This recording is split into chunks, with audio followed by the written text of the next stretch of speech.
Hello, everyone. Welcome into Yelling from the Couch. I'm Brent Humphries, joined by my co-hosts Gage Bertovich and Gordon Chatterton this week. Fellas, we're at week 18 of our picks, the final week of the season. One of our teams is out. One of our teams is in, but not looking so great at this point in time. Guys, how we doing? How y'all feel about week 18 being here?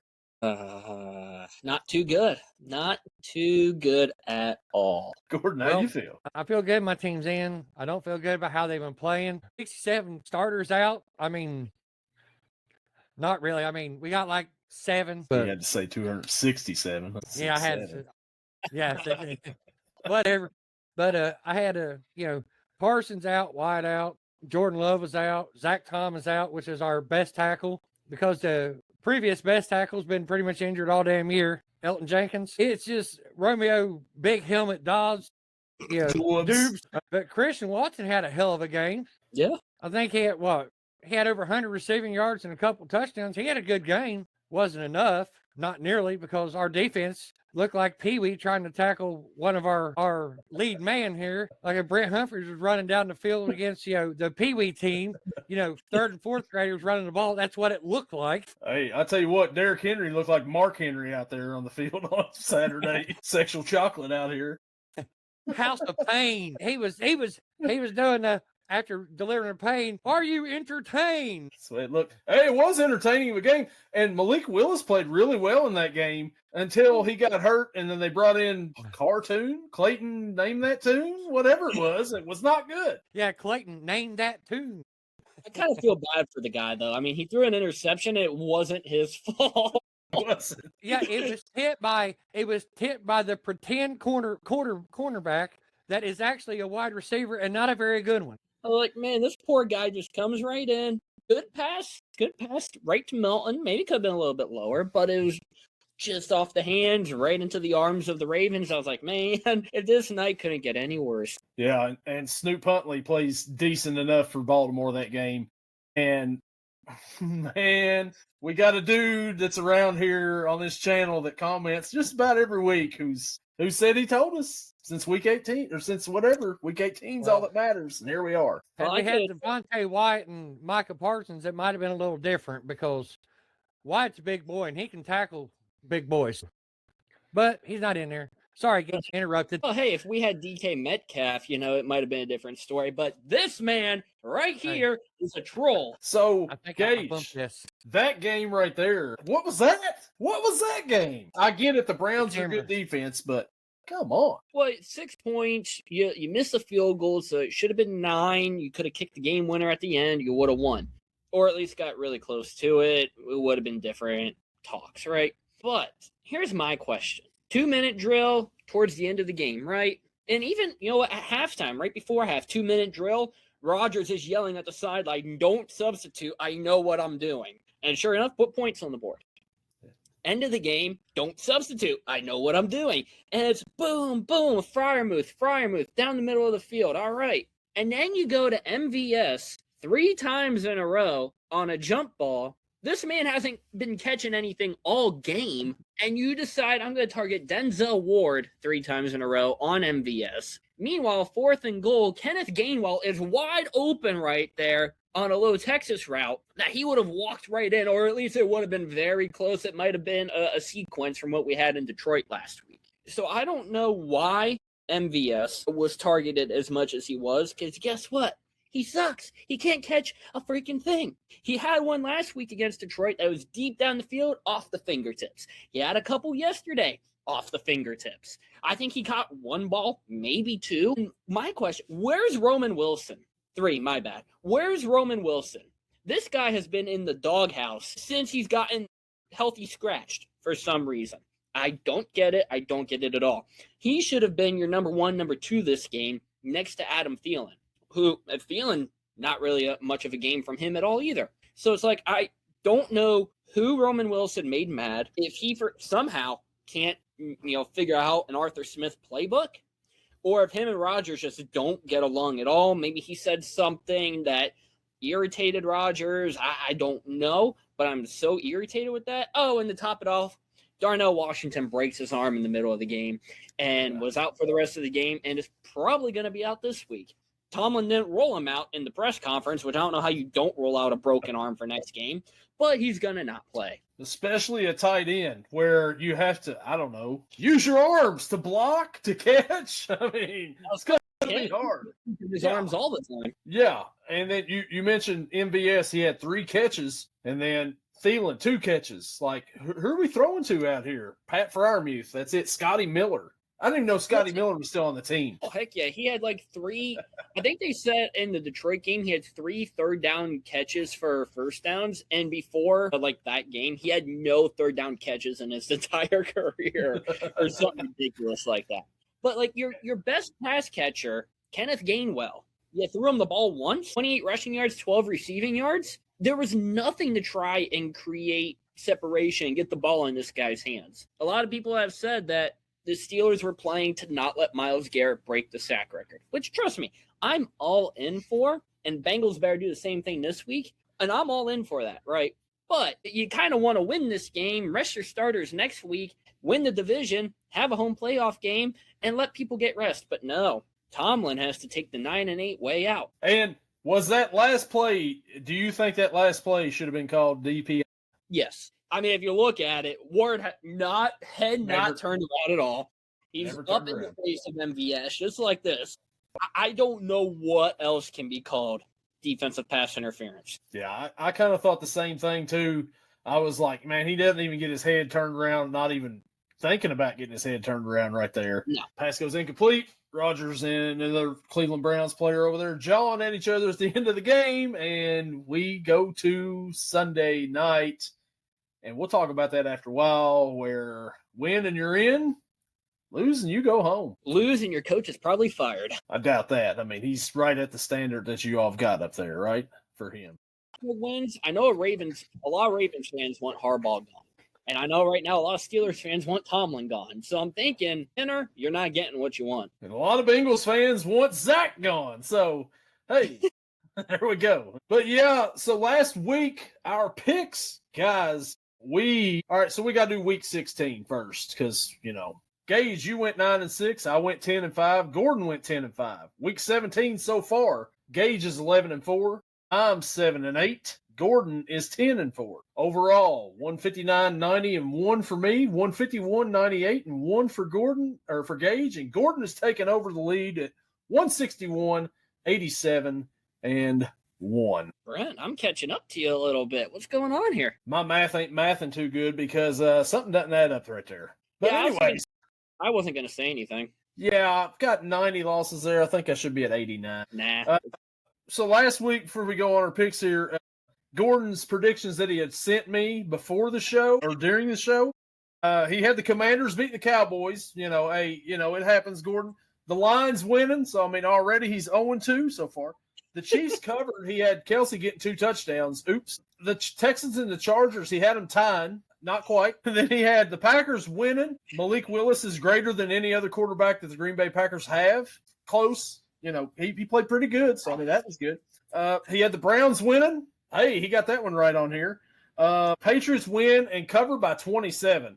That's almost dead on right there. What a prediction. Yeah, what a prediction. Then he had the Titans win and home dog. That almost came true as well. Then he had the Jaguars winning on a doink field goal. That didn't happen, but, Bengals and the Cardinals in a defensive battle, 7-6. Bengals win. Not quite. Tampa Bay walk-off safety. Hey, they lost that one, but, he had the Panthers winning by 17 over the Seahawks. That was a very bold prediction from Gordon last week. The Raiders winning 21-12 with 3 pick sixes. Now, I thought it was kind of strange when he sent me that, and it was, because that did not happen. And then a Eagles win on a Josh Allen fumble. Now, we could go and say, hey, he didn't fumble it, but he did miss a pass in the end zone. That was on him, so he had that one. They had a Bears win on an 80-yard Hail Mary to the third-string tight end. Not quite, but, hey, they about pulled it off. And then in the Rams and the Falcons, which is still yet to be played here, Gordon, you said that they double doink overtime field goal win Kyle Pitts 200 yards receiving and 2 touchdowns. So, man.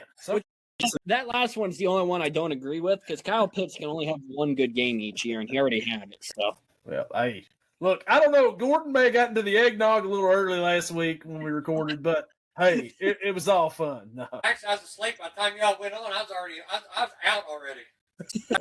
I was already asleep. But Gordon actually sent us our actual picks whenever we were done recording and we put them on here. But that was just for funsies, and just had a little fun with it there. I might keep in the spirit of that and try to do that tonight. Maybe not so outlandish like 3 pick sixes and a double doink. I won't do that, but you know. It'd be great. So that now leads us into the next segment and probably the last segment of this season for this part right here. And that is me fumbling around and trying to find what we're going to talk about next. And that is... From turf to tears, it's injury fears. Who's sidelined this week in Gage's fantasy speak? So not a lot to talk about, frankly, because it's early in the week here, recording on Monday, even before the Monday Night Football game starts. But we do have 2 to talk about. Amon-Ra St. Brown, questionable currently. He ended the game with 8 catches for 68 yards, good enough for 14.8 points. He was in the starting lineup, so that helped me out quite a bit. And then the other one on the bench, past couple weeks he's been injured, or at least had an injury designation, and that would be Lamar Jackson. It's going to be a big game this week. I'm surprised he didn't play Saturday. I kind of thought, playoff hopes on the line, you got to play. But he was ruled out. I want to say it was just a couple hours before the game. It might have been a couple days before. I forget. Love and Lamar were going back and forth.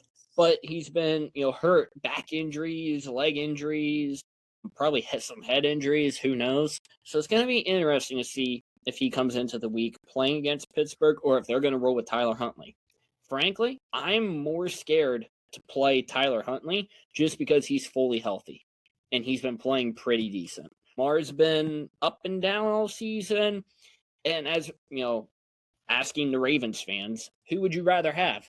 A banged-up Lamar or a fully healthy Tyler Huntley?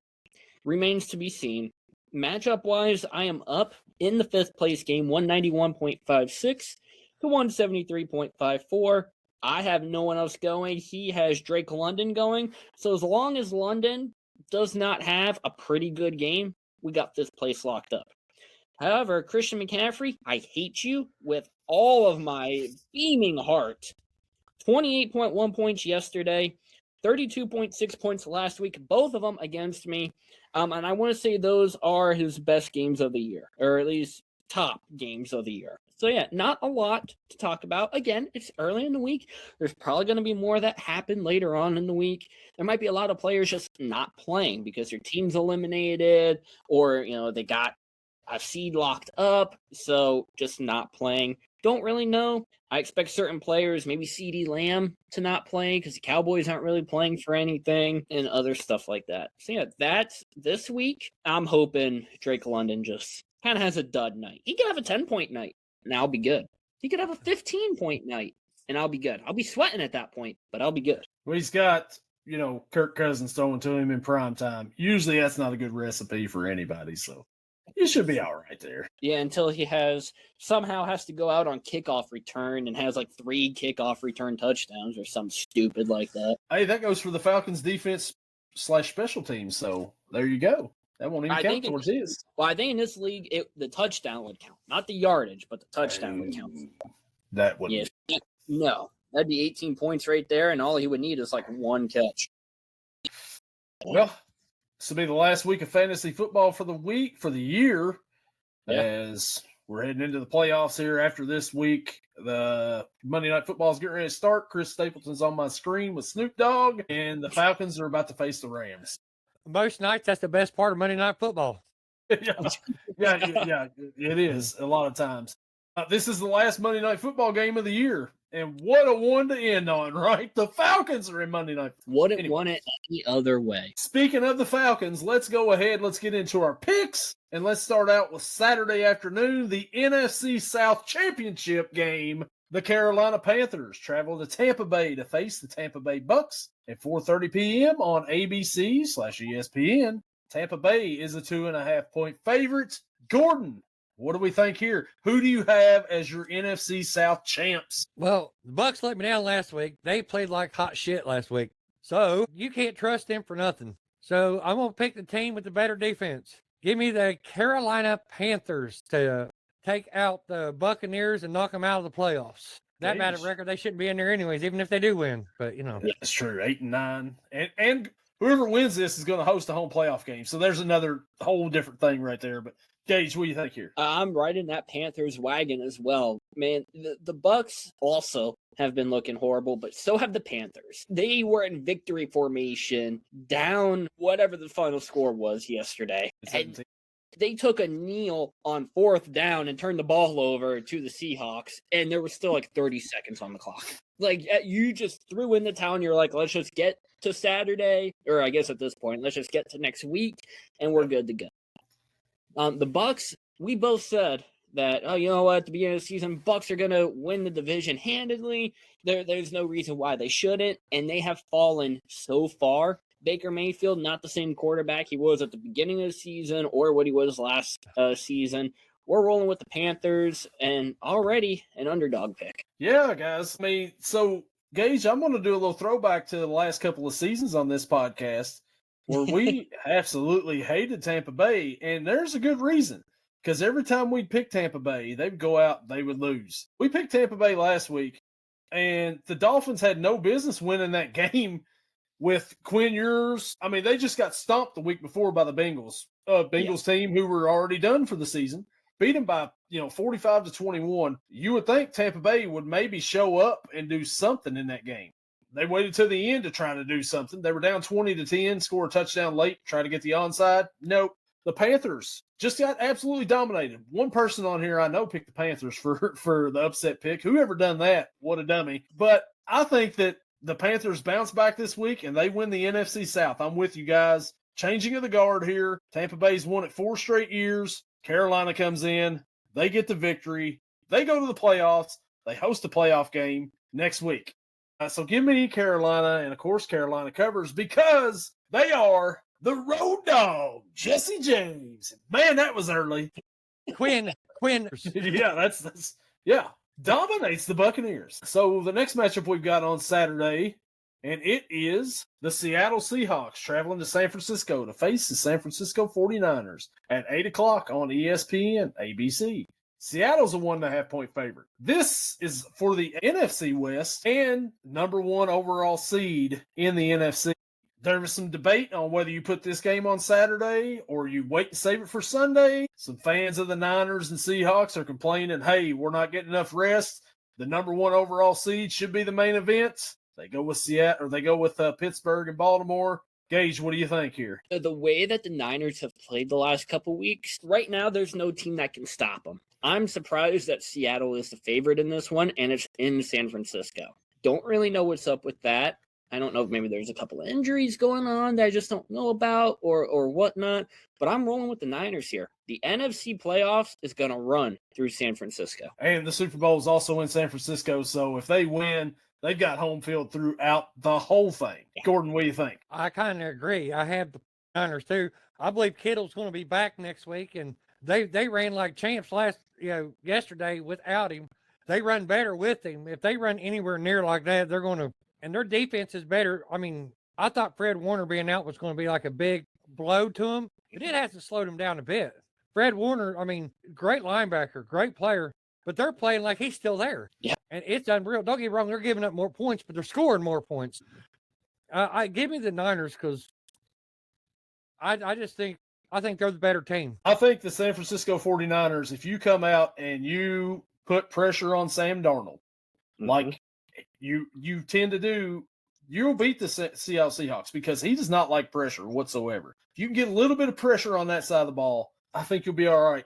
Offensively, this team is really starting to click. Yesterday, Brock Purdy throws a pick on the very first play from scrimmage, and then they come back out, man. They score 14 like nothing. And if you don't give that up, they may go up 21-0. You may see the Bears just kind of lay down at that point in time. It doesn't. Turns out to be one heck of a game. But offensively, if You said Kittle should be back next week. If he is, that's just going to help that running game even better. Christian McCaffrey, Gage, as you talked about earlier, really hitting his stride the last few weeks. And Brock Purdy's looking really good. 5 total touchdowns yesterday, rushing and passing. Looking good. Ricky Pearsall, I mean, you've got all kinds of weapons over there. Kyle Shanahan's probably going to be the coach of the year, and he probably deserves it. If you can get this team to, was it 13-4 if they win this game with the roster he's had and the injuries he's had, yeah, I think you got to give it to him. But I'm going to roll with you guys on this one, too. I think San Francisco wins, and I do not understand them being an underdog at home. I don't know. It's early line, but, hey, it's crazy. I think that line's going to swing the other way by the time Saturday rolls around. Yeah. And now we head to Sunday, and let's go on and get it over with. The first game, the Cleveland Browns travel to Cincinnati to face the Cincinnati Bengals at 1 o'clock on CBS. Cincinnati is a 7-point favorite at home. Gordon, neither one of these teams have nothing to play for, except there's one player that's got something to play for. What do you think in this game, and do you think Miles Garrett gets the sack record? To be honest with you, I think Miles Garrett does get the sack record, but the Bengals win and cover. I mean, because he'll throw it to Jamar Chase even if someone's in his face and whether he's covered or not, because he can normally catches the ball. Obviously, last week he had a good game. He was on my other guy's fantasy team. He's got a loaded roster. I think he was the one that started it, and he said, "No, I want the first round. I want the first pick in every round." How in the hell else can you have Justin Jefferson, Jamar Chase, and Amon-Ra St. Brown all on your roster? You talk about loaded? That's loaded. But anyways, though, let's go off of that. I think they cover, but I think Bengals win by 14, and Miles Garrett does get the sack record. Jamar Chase, 3 receiving touchdowns. He had 2 yesterday, so, hey, why not another one? Gage, what do you think? I'm going to try it. Yeah. I'm going to roll with the Bengals as well here. I like what the Bengals have been doing here ever since they got eliminated from the playoffs. Defense has been playing decent. Offense has been on fire. Chase Brown, you would think at the beginning of the season, if he played like this, he was going to be Offensive Player of the Year. I mean, how many touchdowns in the last 2 weeks? 5, 6 touchdowns? It's been insane to just watch him go off finally. Maybe the offensive line playing a little bit better here recently with their fossil gifts. You could say they're running on fossil fuel, I guess, if you want. Weird gifts that you could say here that Joe Burrow has given his people, but hey, to each his own, I guess, maybe. This might be a hate pick because screw the Browns. No one likes you. You're a 4-win team. You won your Super Bowl yesterday. Congratulations. Bengals win. Bengals cover. Miles Garrett does not get the sack record because I said it a couple weeks ago. I forget if it was on video or not, but I said it. Wouldn't it be funny if Miles Garrett just doesn't get the record? And trust me, right now, it's pretty fun. So the Browns yesterday, they upset the Steelers somehow. I mean, still, I don't understand that. I know they got a good defense. They come out up 10-0, and then it turned into an AFC North classic defensive battle. Yeah. The Bengals the last few weeks, as you mentioned, have played really good since being eliminated. Like, if I was in the playoffs, I'd be scared to see the Bengals in there. Oh, wait, they won't have to worry about it because they messed around too early in the season. Joe Flacco got some run yesterday. Joe Flacco was on the Browns the last time the Bengals played the Browns this season in a 17-16 victory in Cleveland. Things are different for both these teams. Joe Flacco's not on the other side. That defense is still really good, but they're hitting their stride right now, the Bengals are. Chase Brown is catching balls out of the backfield. He's running the ball really well. The line's actually playing decent. The defense has been okay the last couple of weeks. I mean, you're going against a Cardinals team that kind of quit and a Dolphins team that kind of quit. But I think the Bengals win this game as well. I think that they cover this spread, and I think Miles Garrett actually gets the sack record. Man, unless Orlando Brown gets some help over there from maybe Drew Sample or something and they chip him all game, it's just bound to happen. I think he's going to get it. Just don't hurt Joe Burrow, please, is all I say in this. If you do get it, Miles Garrett. And also, read the sign. It still applies. All right. But I think right now you're like, you know what? If I'm the Bengals, I have nothing to play for. We're not playing for playoffs. We're not playing for seeding. And if we lose, we get a better draft pick. So quadruple team Miles Garrett, and don't let him get within 5 yards of Burrow. That would be awesome if, he can't get the sack record against Pittsburgh and the Bengals, the two rivals at the end of the season. I know you Steelers fans, TJ Watt got the record in 15 games. So even if Miles Garrett gets it, they're going to be like, took him 2 more games? Shouldn't even count. Yeah, agreed. I didn't think about that, but I'm going to use that now. Thank you. Our next matchup we've got the Tennessee Titans travel to Jacksonville to face the Jacksonville Jaguars at 1 o'clock on Fox. Jacksonville is an 11.5-point favorite at home. Gage, what do you think? 11.5 seems like a lot for a Titans team that recently their offense has been starting to slowly click. They're slowly starting to roll. I don't think it's going to be enough to pull out the win here, so I'm going to roll with the Jaguars, but I think the Titans cover that 11.5. I agree. I took the Titans last week. They came close. They was playing good. They should have had the game, and then they kind of tightened it up, choked it away. Give me Jacksonville and a cover because a late pick six by Cam Ward. It could happen, I guess. But the Titans, like you mentioned, they've played really well. Somebody put a thing up the other day. It's like 3 years ago, the Titans had Mike Vrabel, Derrick Henry, Malik Willis, A.J. Brown, all on the roster. And now they've got none of those guys. They're not going to the playoffs. Yep. And that, I don't know. Is Cam Ward the answer? I don't know. We haven't talked. You need more weapons. You need a lot more weapons. And probably, I don't know. There's a lot that needs to be worked on in Tennessee. Jacksonville, on the other hand, Liam Cohen's turning this team completely around from last year. Trevor Lawrence has looked really good the last few weeks. Is he for real? Can you trust him in the playoffs? I don't know. Maybe. Maybe not. The defense looks pretty good, too, on Jacksonville. I think Jacksonville wins this game, and I think that they cover. I think they win by about 2 touchdowns. There's really not much for them to play for, maybe just seeding purposes, I guess. But they win. They go to 13-4, and what an impressive turnaround. Liam Cohen also a candidate for Coach of the Year. It's got to be. Yeah. The next matchup we've got the other NFC South matchup, and that is the Indianapolis Colts traveling to Houston to face the Houston Texans at 1 o'clock on CBS. Houston is a 10-point favorite. Gordon, what do you think here? This is really not really a hard pick at all. Texans, and they cover. I can't even do one of these funny predictions on this because this is just going to be a sad game. Philip Rivers when he runs, he looks like a herd of turtles running through a peanut butter patch. I mean, it is slow and janky. I would say 22 sacks. They break the team sack record for a single game, but I ain't going to wish that on Philip.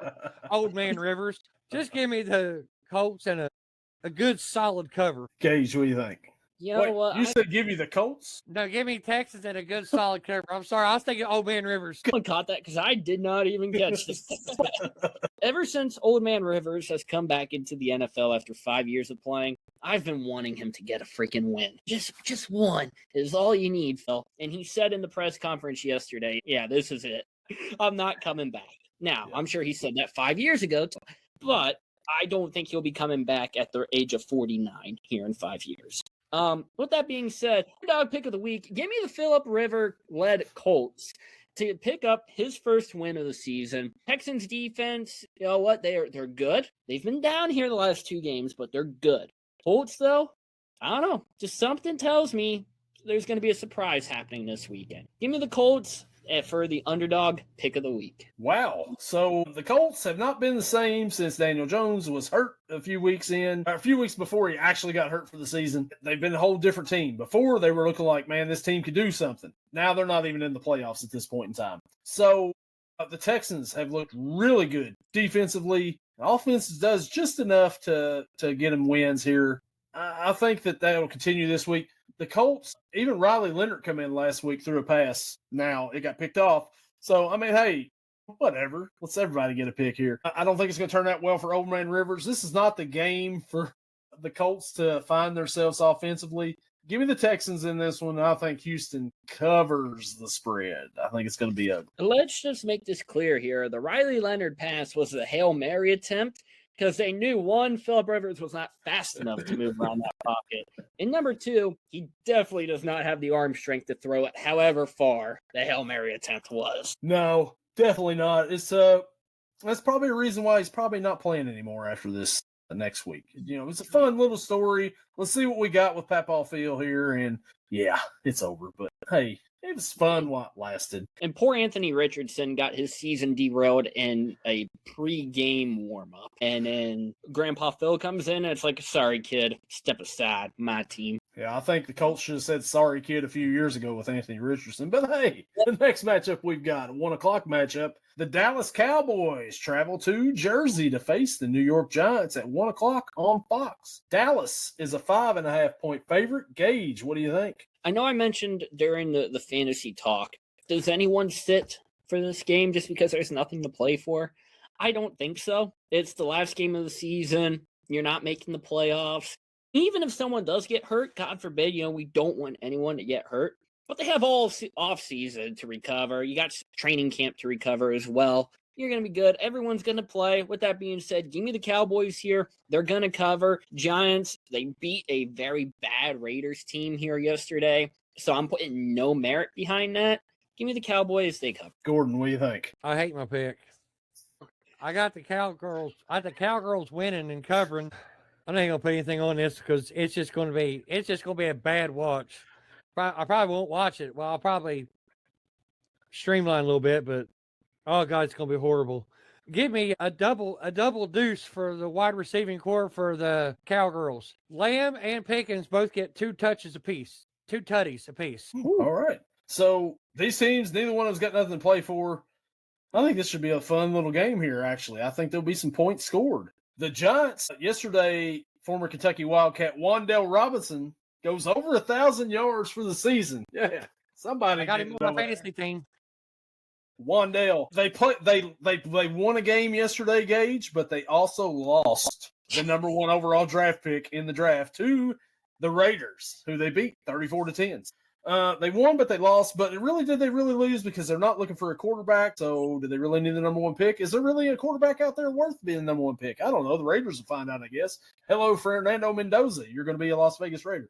But the Cowboys, I think they're going to put up a lot of points here, and I'm with Gordon. I think that there should be a couple of touchdowns here. I don't know if there's going to be 2 apiece, but I think a big game for Lamb and Pickens. Hopefully everybody stays healthy here, and give me the Cowboys and give me a Cowboys cover. The next matchup we've got the New Orleans Saints, the red-hot Saints, 4 in a row, travel to Atlanta to face the Atlanta Falcons at 1 o'clock on Fox. Atlanta is a 2.5-point favorite. They're currently playing right now. Gordon, who you got? Oh, well, I've only picked the Saints once this year, and when I did, they lost. Well, they lost a lot, but I didn't pick them. But the one time I did, they lost, and they lost bad. And the team it's when they played the Dolphins. I think they shouldn't have lost that game. Falcons have lost for me a lot too, so it's kind of like a coin toss. So since it's a coin toss, I take the home team. Give me the Falcons and a cover. Gage, what do you think? You know what? The Saints recently, I know start of the season, we made fun of Tyler Shuck. Tyler sucks. Tyler sucks. He's the Shuckinator. Recently, though, he's been playing pretty freaking well. Definitely not going to be Offensive Rookie of the Year. I think he should be a candidate, but I think just because of how bad that team is, they're just going to pass by him on that. Yesterday's Saints and Titans, I don't know what happened with the Saints running back room, but I know that their leading rusher was Audric Estime. 14 carries, 94 yards, 1 touchdown. Joined the Denver Broncos last year, I believe, as an undrafted free agent. No, he was in the 5th round. So then he joined the Saints here this past offseason, and it's kind of just been a platoon role, basically. Everybody, though, of course, behind Alvin Kamara. Falcons, you never know what you're going to get with them. Tyler Shuck's been on a roll. I'm rolling with the Saints in this one. Give me the Saints, and obviously they cover because they are the dogs. So the Falcons are playing right now on Monday Night Football, scoreless. Both these teams have 6 wins. Falcons may get 7 by then. I'm just kidding. They're going to lose the Rams here. So they're both going to be 6-10.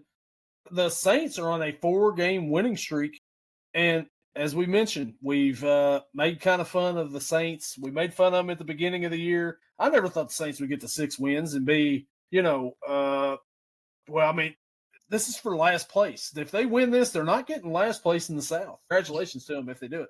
Hunter Deckers, we talked about him earlier in the season. He has nothing to do with this game right here. But I think that the Saints come out, and I think they win. They continue that win streak. They go to 5 wins in a row. Give me the Saints, and give me a Saints cover because they're the dogs. And the next matchup, we've got the last 1 o'clock matchup of the week. The Green Bay Packers travel to Minnesota to face the Minnesota Vikings at 1 o'clock on CBS. Minnesota is a 6.5-point favorite. Gage, who you like here? I don't know. I like the way Malik Willis and the Packers offense have been playing besides the running game. They have not gotten the running game going.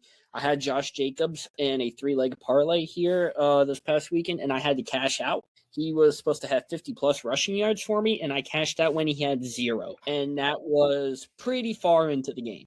So I don't know what's going on there. Vikings-wise, coming alive a little bit. I don't know if I like them enough. Aaron Jones finally got it in the end zone here last week. It's at Minnesota. It's kind of a toss-up game. I'm just going to roll with the favorite. Give me Minnesota in this one, but I'm going to see the Packers cover the 6. So, Gordon, before you go, I'm going to go ahead and do mine, then I'll let you finish it off here. So, the Packers last week, looked pretty decent for most of the game, and then, things kind of fell apart.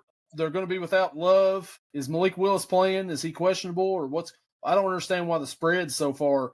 Maybe it's because all the players on defense are out. Because Minnesota, they won 23-10 last week against the Lions, but like how many, total yards did Max Brosmer get passing?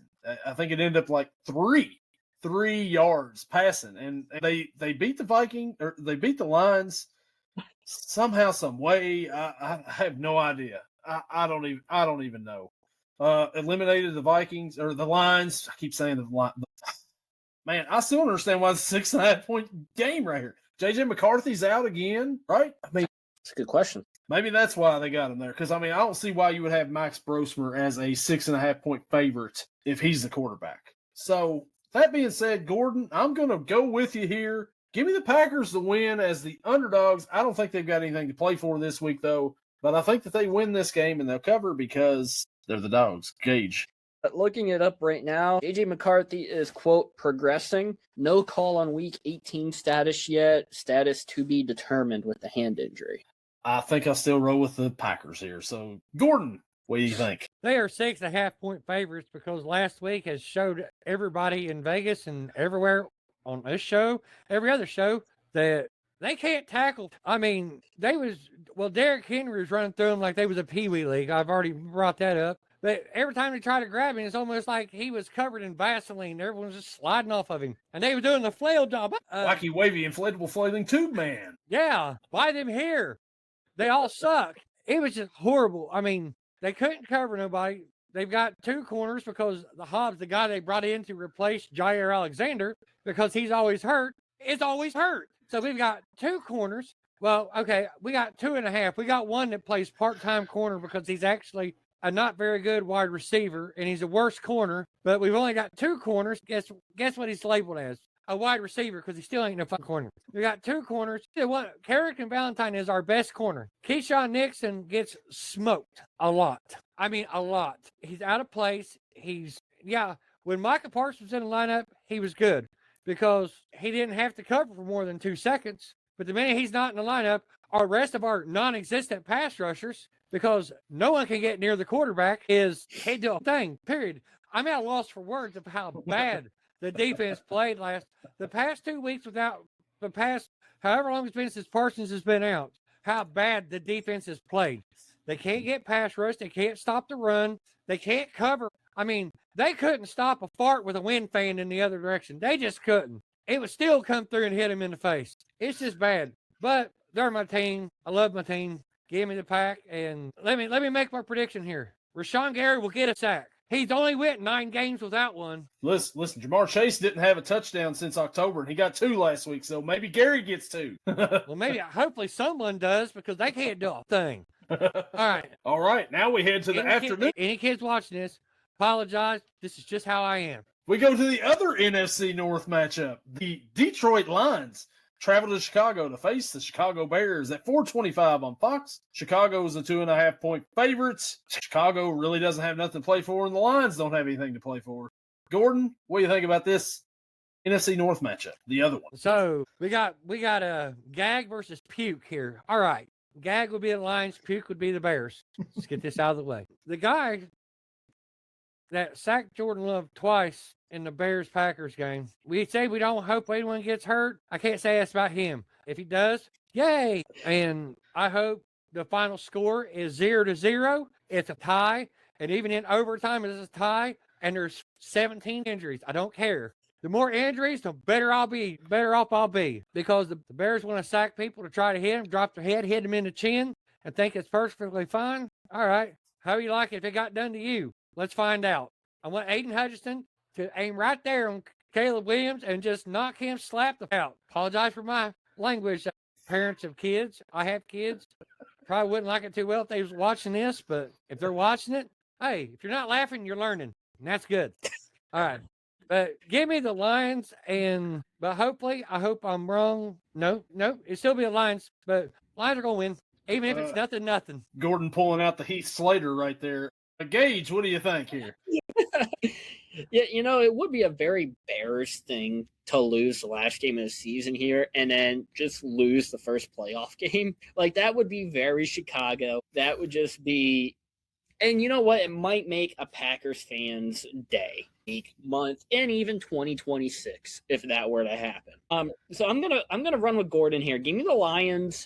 They are the dogs in this game, but I think they're gonna come out a little bit of a Ben Johnson get back game, except this one's at Ben Johnson. So give me the Lions in this one, and obviously they cover the 2.5. So this would be kind of interesting here if the Bears do win this game. Do you know what the first round matchup of the playoffs is going to be, Gordon? Yeah, Bears Packers. Yeah, Bears Packers once again. I don't think the Bears want to see the Packers that early in the playoffs. I just don't think they do. And I don't think Dan Campbell's going to go under 500. I think he's going to come out. They're going to be prepared, ready to go in this game. The Lions haven't looked the Lions all year. Like you said, this could be a Ben Johnson revenge game for the Lions this time. Bears got him earlier in the year. Montez Sweat, is that the player that got the sack on Jordan Love? No, it was number 94. I can't remember what his name is, but he's a defensive end, I think. So with that being said, I think that the Bears have played pretty decent the last few weeks. I mean, they played good last night. They had a chance to win it at the end, but they fell short. But I think that they're kind of going to rest up a little bit for the playoffs. Give me the Lions in this one. And give me the Lions to cover, of course, because they're the dogs. I believe the player Austin Booker. That's it. That's 9. So there he is, Austin Booker. The next matchup we've got, 425. A game that doesn't matter. The Kansas City Chiefs travel to Vegas to face the number one pick. Well, the team with the number one pick in the 2026 NFL Draft, the Vegas Raiders. At 425 on CBS, Kansas City's a 5.5-point favorite. Gage, what do you think here? I just can't pick the Raiders for anything. Does not matter if Geno's playing or if he's hurt and Kenny Pickett's playing or if they have some bum off the street playing. Chris Oladokun for the Chiefs is going to pick up his first win in this game as an NFL quarterback, starting, whatever you want to call it. Give me the Chiefs in this one, and they cover the 5.5 because the Raiders just suck. Gordon, what do you think? I've never said this about a Chiefs game. Not this season, and I don't believe I've ever said it since Alex Smith was with the Chiefs. This is the game of the week. Never. I mean, even with Alex Smith, they were still a good team. But for the game of the week, give me the Chiefs and a cover. I agree with Gage here. I do believe Okie Dokie is going to have a decent game. Rope-a-dope is going to have a good game. He's got one game under his belt. He knocked a little bit of that crusty rust off from not playing at all and not being very good to begin with. I mean, not for NFL standards. But give me the Chiefs because Geno Smith just sucks. I mean, just flat out. It was bad. Give me the Chiefs and a cover. Yeah, I'm going to go with the Chiefs on this too. I think they cover. The Raiders have checked out. Obviously, they were trying to get the number one pick last week. They set Brock Bowers. They set Max Crosby, who wasn't happy about being set. Maybe he goes and plays somewhere else next year. I don't know. I wouldn't mind him being in black and orange. It'd be fine. I wouldn't mind him being in green and gold either. I'd love that. Max on one side and Parsons on the other. That'd be nice. But I don't have to worry about that. The Bengals ain't paying nobody. So the Chiefs, they looked pretty decent last week against the Broncos. I mean, they give them a pretty good run at Christmas Day. But I think that they win this game. They win it easily against the Raiders. And Gordon's game of the week. Give me the Chiefs. Give me a Chiefs cover. Nobody's watching this game, by the way. Nobody. No, the only person that might be watching it is Max Crosby from his basketball gym that he has and posted clips on right after he was put on season-ending IR. Yeah, nothing wrong with me at all. No.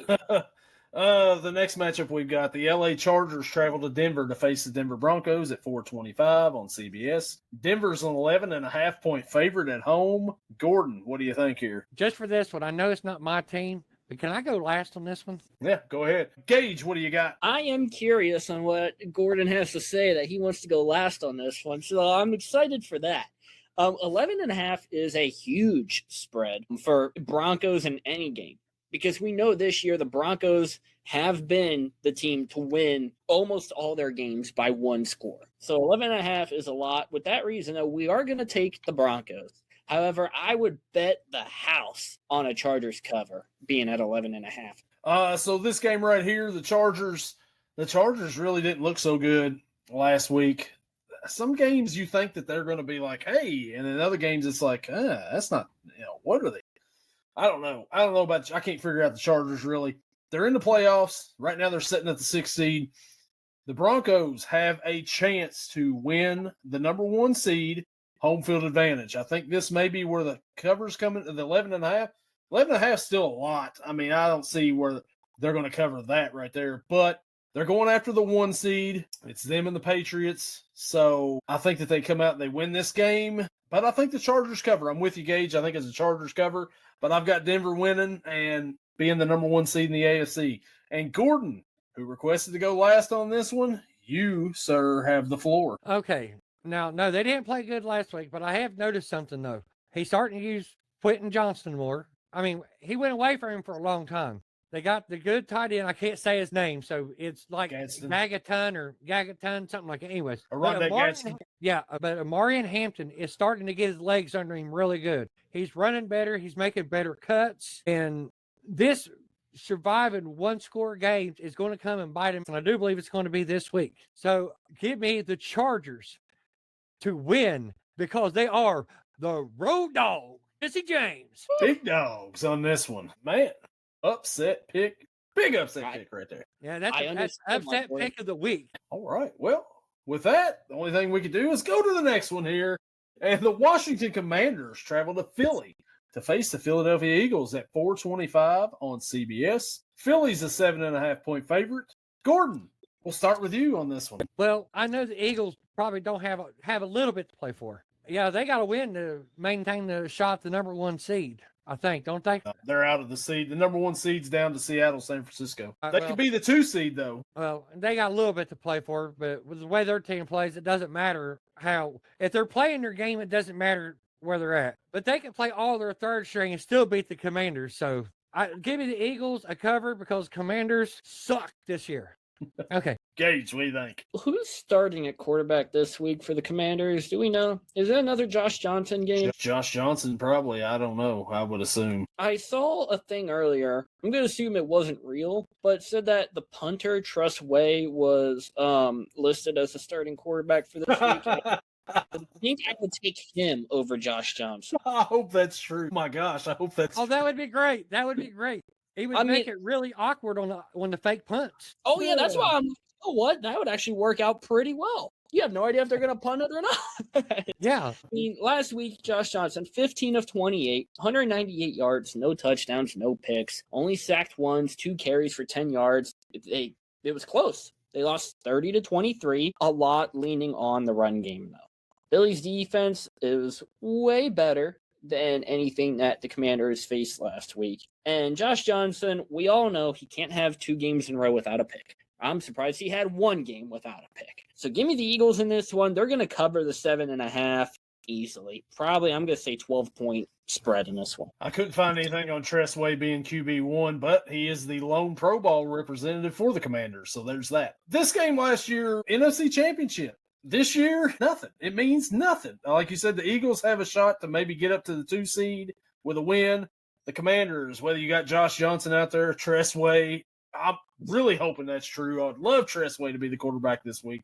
He would get killed back there with this Eagles defense. Jalen Carter out here making some more headlines on his defense yesterday with the Bills. Guy just continues to make headlines in maybe not the best ways, but hey, nasty defense. Anyways, either way. One of the more boring teams to watch, as we said. Defensively, they're really good. I got the Eagles winning this game, and I think that they cover because they're just, the Commanders are just not very good at all right now. And I don't know if Dan Quinn survives this year or not. No. The next matchup we've got, the New York Jets travel to Orchard Park to face the Buffalo Bills at 4:25 on CBS. Buffalo is a 7.5-point favorite. Gage, who you got? 7.5 is not nearly as much as I thought it would be. I thought this game would have the biggest spread of them all, and I'm way wrong on that. We learned yesterday that Brady Cook still can't cook, and that the Jets still suck. Breece Hall, pretty good. A 14, I think, for 111 and a touchdown, had a long touchdown run. Outside of that, the team looked abysmal. Give me the Bills in this one, and they're going to cover it. Gordon, what do you think? Yeah, I'm going to take the Bill too in the cover, but I got what's going on with the Bills offense, really. I mean, don't get me wrong, they played a good defense last week. But the week before that, they didn't, and it was really a below-average game for the Alien. So I still think they'll cover because, the Bills' defense is good enough to shut down Brady Cook. They haven't stopped much else, but they played good last week.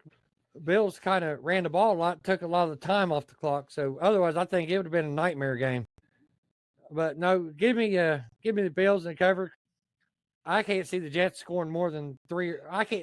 They won't top 7 points. The UFL defenses could stop Brady Cook. So the Bills, they haven't been the same team. Josh Allen's carried him for a while, but you seen yesterday he made a bad throw on that 2-point conversion that would have won that game, and that throw was off. He would have won. The Bills, I think they'll win this game. I think that they cover, only because the Jets, Breece Hall scores a touchdown yesterday, and it looks like he went on to the locker room like, yeah, whatever. This is over. I'm done. Send me somewhere else. Give me Buffalo to win this one. Give me a Buffalo cover. I do want to say real quick, you mentioned the 2-point conversion. Kick the extra point. Send it to overtime.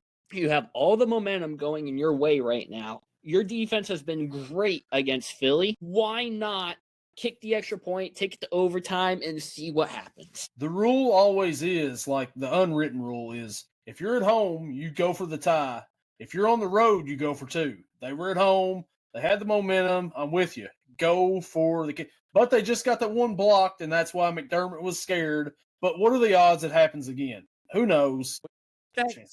As low as that kick was, is really possible. Yeah. Because, I don't think Jalen Carter had to jump 2 inches off the ground to block it. No, Jalen Carter's not jumping much further than that anyway. So, yeah, it had to be way low. But, yeah, I'm with you. I would have went for the kick there for the tie. So, the next matchup we've got, the NFC West, and the Arizona Cardinals travel to L.A. to face the L.A. Rams.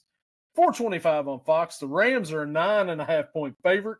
Gordon, what do you got here? I'll tell you what, most of these 4:25 games are riveting. Oh, wait, we've got one more. obviously, I got the Rams winning because the Cardinals are just not that good. But for my side nugget, Jacoby Brissett throws for 350 yards, but 1 touchdown. That's pretty accurate there. Gage, what do you think? We all know how much I love the Cardinals, just because they got Trey McBride, who now has the record for most receptions by a tight end in a single season, and there's still 1 game left to go. So he's going to add on to that record. It may be 1 catch. It may be 10 catches, just like what he had against Cincinnati. I don't think if he had 100 catches that they would win this one. Give me the Rams, 9.5. I'm going to take the Cardinals to cover. Yeah, so the Cardinals, I was all with you on this bandwagon about how good they've looked on offense and everything.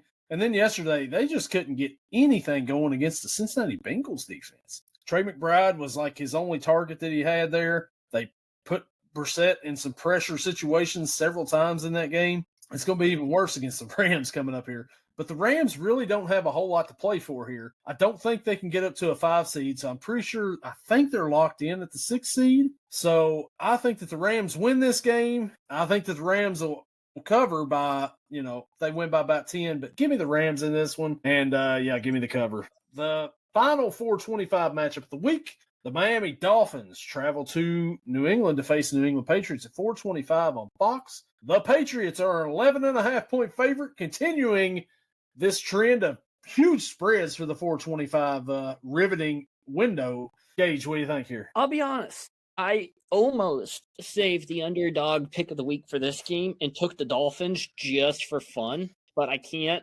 one, I already used it, and two, I don't see any way that Quinn Ewers beats the Patriots. So with that being said, we're going to take the Patriots, and we're going to take them to cover as well. Patriots and a good strong cover too. It is the Dolphins. They did win a cold game this year. That was the first time Tua won, but Tua's not playing. Even I think Sam is a little bit of a better quarterback than Tua. At least he doesn't have the repeated head trauma been given to him. Hook him.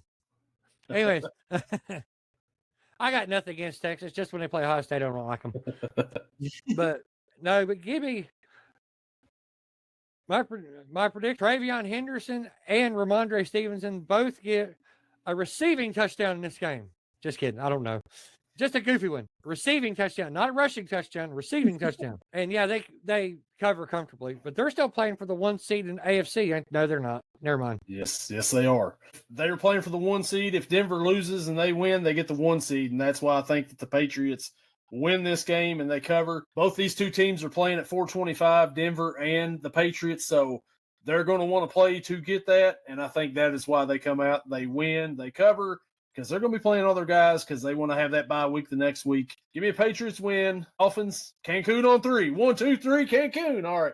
Next matchup we've got. It is the season finale, the final game of the season, the final game of the slate of the NFL for the year.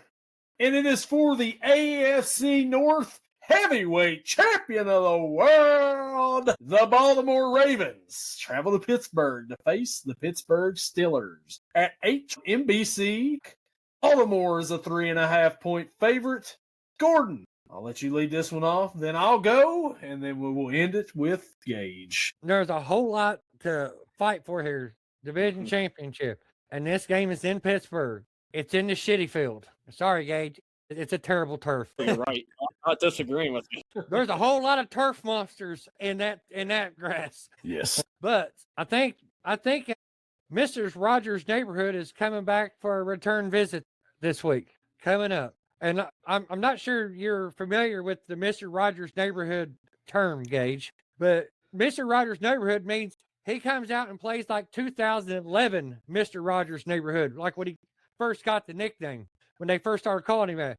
That's when they went 15-1 and had the highest point total. Worst defense in the league, but best offense. His wide receivers was Greg Jennings, Donald Driver, Gordy Nelson, Vontae Adams, Randall Cobb. They was all his receivers in. That's a good stable of receivers. He doesn't have him receivers, but he's got some. Maybe they'll let. I think the Steelers are going to come out and they're going to whoop some ass. Rodgers wants to go out on a high note. You can't go on a high note if you get kicked out of the playoffs in your life. Again, I think he's going to win this game. So give me the Steelers, and since they're underdogs, that means they're the home dogs. Billy Gunn. So this game right here comes down to the last game. As a certain commenter on this YouTube channel has let us know, Week 18 is all that matters, and apparently it is. Win, you're in. Lose, you're out. Baltimore is coming in. We don't know if Lamar's playing. Snoop Huntley played pretty good last week. Derrick Henry's really gotten it going the last couple of weeks, which kind of worries me a little bit. I don't know who I would go with any other time, but Football Dude has got me completely against the Baltimore Ravens this year. I mean, completely. Sick of hearing about it. If they win and they make the playoffs, they get in. They get a home game. If they happen to beat the Texans in the first round, it's never ending. We're not going to hear the end of it from this guy. Pittsburgh, hey, it's a beautiful day in the neighborhood. Aaron Rodgers gets the win in Pittsburgh, the final game of the year, and they finally get past 9-8. They're 10-7, Gage. AFC North champs. Pittsburgh Steelers. What do you got, Gage? Let us have it. I hate that both of you are going for Pittsburgh because whenever the majority on this podcast has picked Pittsburgh, it feels like they lose. But I actually have a special guest picker. His name is Mr. Kennedy. That's what I saw someone, it was all over Facebook. He's having his press conference, right? And someone said, oh, he's going to cash in, get the money. So then I just put a gif of Mr. Kennedy, the wrestler, holding the Money in the Bank briefcase on the top of the ladder at WrestleMania. And just said, Mr. Kennedy is cashing in. But screw this guy. And I think DK Metcalf is going to be playing more this season because I'm doing the opposite of what I usually do. Going to pick the Steelers in this one. AFC North champions. Give me Pittsburgh. I'm not going to be at the game, unfortunately. But they're still going to win by Baltimore. But maybe get rid of John Harbaugh. At least it's a win in some way. Loser leaves town match. Mike Tomlin and John Harbaugh.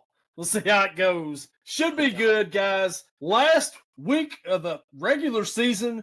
And when we get back on this podcast next week, we will be talking playoffs. One of our teams is in. One of our teams could be in. The other one's out, but hey, he's just going to have fun over here. Just don't forget, hey. But, yeah, that's all we've got for the picks. Guys, y'all have anything else you want to add to the end of this here program? I do want to say, because I don't think it was announced the last time we did it, but the Pirates made another signing. They signed first baseman Ryan O'Hearn to a 2-year, multi-year free agency deal. Ladies and gentlemen, it's been done the first time in a decade, ever since a 3-year deal was given to Ivan Nova, who I actually liked. Ryan O'Hearn, welcome to Pittsburgh, 2 years, $29 million. I think the Reds were trying to get him, but he said, no, I want to go to Pittsburgh for whatever reason. Because why would you go to Cincinnati at this point? Hey, we did sign J.J. Bleday. Hey, what a day, J.J. Bleday. Did you also? He's named after a toilet. I'm sure that's how his outfield skill is going to be this year for the Reds, but whatever. And also, they made a trade for some dude from the Marlins, Dane Bradshaw. I don't know. Terry's boy. Terry's boy. Dane. But yeah, it's whatever. And since you see the Pirates out here making trades, they're getting all-star shortstops, third baseman, second baseman from the Rays, and the Reds are like, you know what? What a day. What a day. If we come back on this podcast next week and Akamoto has signed with Pittsburgh, I'm buying World Series tickets. Look, a couple weeks ago, I thought the Reds were getting Kyle Schwarber. And all of a sudden, he's back in Philly. And I'm like, you know what? Just whatever. Baseball, whatever. Whatever. You know what? One of us is having a fun time. Yeah. But we're all having a fun time here on the Pick'ems. And we will catch you all next week for the playoff edition. And we'll see you all. Peace out. Later.